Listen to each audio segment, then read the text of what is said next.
এইখানে একটা আছে দেখা যায়, এটাও মোটামুটি আলহামদুলিল্লাহ অনেকটা বড় হয়েছে। তবে এটা কাটবো না, এটা আরও 2 দিন পরে কাটবো দেখি। ওইটা ছোটো, এখনো বড় হয়নি।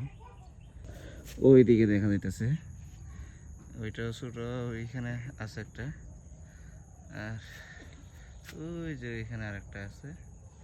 দেখি কোনটা নেওয়া যায়, মনে হয় ওইটা একটু ভালো হবে। এটা দেখি, এদিক দিয়ে আগে ভিতরে ঢুকি। এখানে জ্বালাদানিগুলো গরুর ঘাসের জন্য এখন বরাদ্দ করা হয়েছে, যেহেতু আমাদের খড় শেষ হয়ে গেছে গরুর। মাশাআল্লাহ, বিসমিল্লাহ।